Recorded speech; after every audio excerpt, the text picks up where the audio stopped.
Hi everybody, it's Rob at Legion Studios, and I'm really excited today because we're going to be starting a new video series called Painting Tracks. And what I'm going to be doing is painting a series of tank tracks from German, really all the nationalities used mostly in World War II.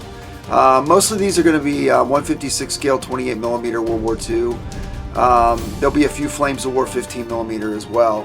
But we're going to start the series with basic techniques, and then we're going to move up through starting to use enamel washes and some of the more advanced techniques in weathering through the series. So I don't know how many we're going to do, but it's going to be fun. So here's the first episode, and thanks for watching. So here's our first tank. It's actually an assault gun. It's a StuG IIIG from Rubicon. I'm actually painting this for a commission right now, and the hull has pretty much just been base coated and basic camouflage, so we're not going to worry about that right now, but stay tuned for a future video because I'm going to show how to put ambush pattern on this. So what we want to do first is we want to base coat the tracks completely black. I paint the tracks separate. It's just a lot easier than having them attached to the tank. It gives you more room to move the brush around. And for the black on this, I used Vallejo Surface Primer Black. You could also use really any black paint that you might have. You have several choices. The way we're going to do this is we're going to paint just a dark, rich brown first. MIG ammo has a dark rust. Panzer Aces has a dark rust, but flat brown is basically just about the same color as the MIG, and most people have that. And you're going to want to use a flat brush for this, for the most part. So just basically, what we're gonna do is we're gonna get a nice coat of the first base coat on there over the black. It doesn't matter if there's a little bit of a black undertone showing. It gives it a little more of a rich color. But again, for the most part, we want to completely get this base coated with the flat brown, or again, any color of shade that's going to be a rusty brown color. So here we have our first coat of the flat brown. We're going to let this dry, and we're going to move on to our next step. So what we're going to do now is we're going to give this a coating of Agrex Earthshade made by Citadel. Or any sort of brown sort of wash is going to work at this, but I prefer to use at this stage the Agrex Earthshade. And just give it a generous coating. Try not to get any on your painted area unless you use Agrex Earthshade for weathering. I'm going to end up using enamels on this at the end to finish up the project for the commission, so I certainly don't want to have any on there. But again, just get a nice coat on there, and we're going to finish that up and let it dry. And then, after it dries, we're going to put a shade of a wash of Nuln Oil by Citadel. And this just darkens everything down a little bit and gives a little bit of depth into the cracks. It also creates a little bit of a interesting shades on top of the Agrex Earthshade. It doesn't quite need to be as thick as what you'd put on for the Agrex, but just give it a nice coating of a black wash.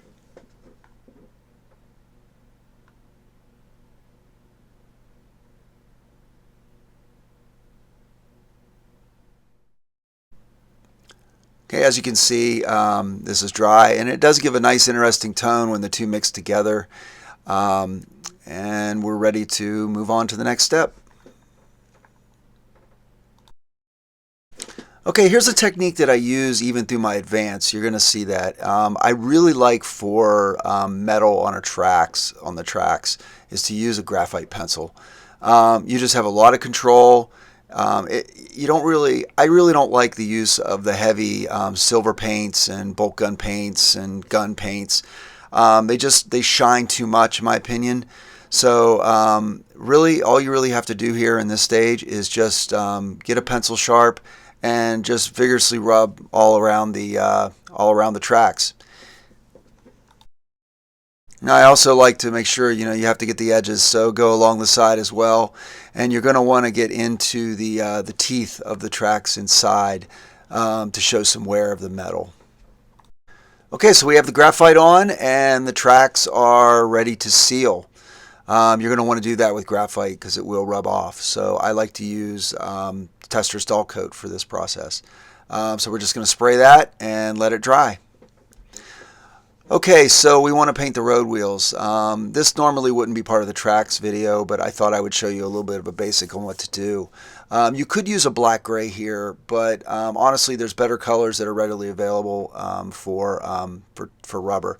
So the dark rubber Vallejo Panzer Aces is what I'm going to use, and what you're going to want to do is just carefully go around the track wheels. You need to thin it a little bit so you get some flow with the paint. I like Reaper's flow improver for this. It really helps on fine details like this of keeping the paint moving.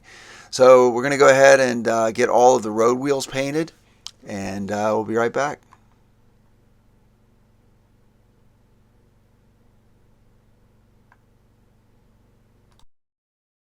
Okay, we're also going to want to get the two rubber guides that are up above. So again, use the black gray or the one of your rubber colors and continue with that. Again, I use dark rubber on this from Panzer Aces Vallejo.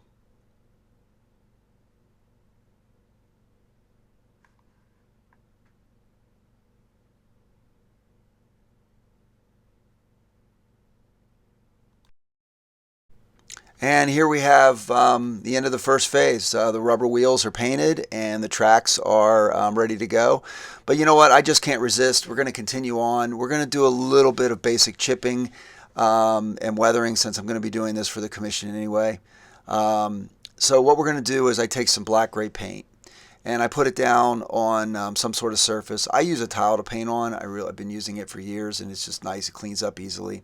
Now, if you're a gamer, you probably have some pluck foam laying around. So really any sort of foam. You could use the paintbrush foam, really anything, but the pluck foam works perfectly, and I keep all the pieces from the gaming bags.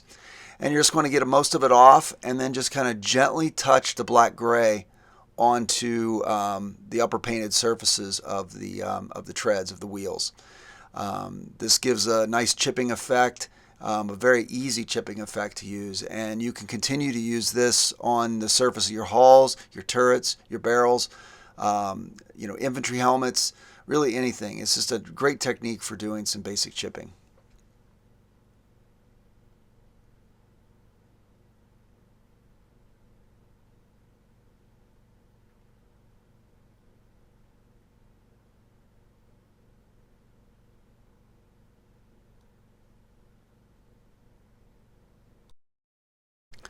Now for this final step of chipping, what I've done is I've taken a piece of that foam and I've split it in half and just tore it on the edge so that I can get inside of, this is a very difficult to get area to get the chipping effects on. So this works really well.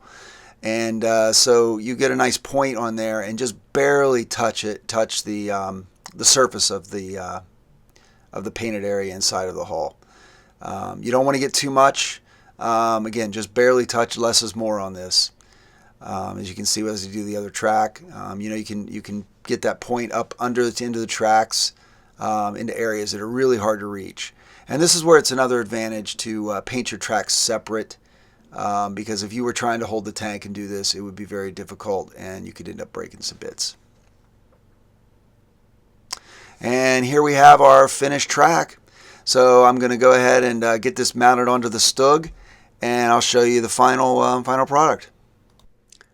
Okay, so here is our final tracks. Again, keep in mind that I'm going to continue to weather this. I'm going to use some enamel washes and some other products and finish the StuG up, as well as some more in the tracks to get it done. But for tabletop quality or even a little bit beyond, this is a quick way to get your vehicles and your tanks onto the table.